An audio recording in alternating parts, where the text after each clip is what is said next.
In 1956, MGM quietly removed an 11-minute sequence from Forbidden Planet that was never supposed to reach the public, a strange and symbolic moment involving Anne Francis and her pet tiger.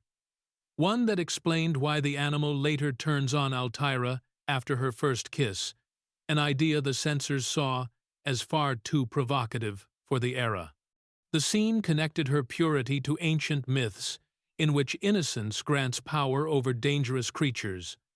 But once that innocence changes, the spell breaks, and the beast becomes deadly. MGM buried it, just as they had long buried the film's true origins. Back in 1952, two matte painters Irving Bloch and Alan Adler walked into the studio with a screenplay called Fatal Planet, even though neither had ever written one before. Science fiction was considered a bargain bin genre then, but their pitch was filled with such vivid imagery that MGM hung on to it until, in 1954, the growing fascination with space exploration convinced studio heads to take a massive gamble. Nearly $2 million, an astronomical sum for the genre, was poured into transforming the forgotten script into Forbidden Planet, a film designed not as a cheap thriller, but as a prestige epic. Sets were built from nothing. 4 sound stages were consumed. A 350-foot painted cyclorama created an alien horizon, and rising stars like Leslie Nielsen and Anne Francis were paired with the authority of Walter Pidgeon. Director Fred M. Wilcox, despite his lack of sci-fi experience, treated the story with a solemn, almost Shakespearean tone, while screenwriter Cyril Hume reshaped the plot into a psychological parable rooted in Freud, turning the monster into an expression of Dr. Morbius's subconscious fears and desires. Robbie the Robot, costing $125,000 alone, became an icon, operated from inside by sweating actors and voiced without on-screen credit. Even the music broke rules.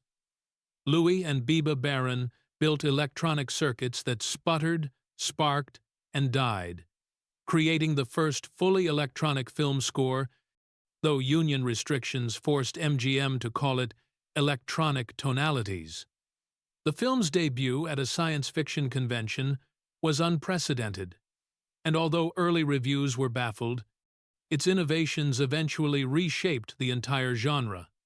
For decades, fans sensed gaps in the story, especially the abrupt shift from affection to violence when Altaira's tiger suddenly attacks her. It wasn't random.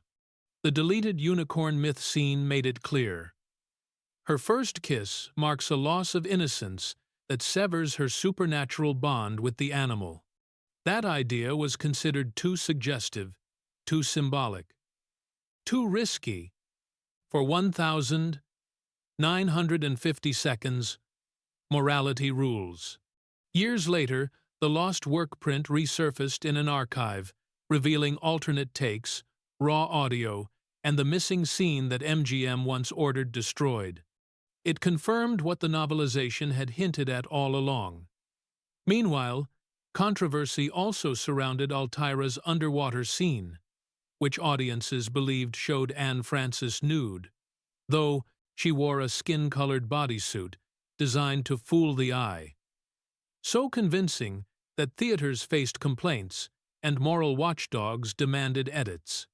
Beneath all the scandals, myths, and deleted material lay the film's deepest horror. The id monster, painstakingly animated frame by frame, representing the darkest impulses of Morbius's mind. His jealousy, fear, and forbidden attachment to his daughter shaped a creature powerful enough to destroy an ancient civilization and nearly repeat that tragedy.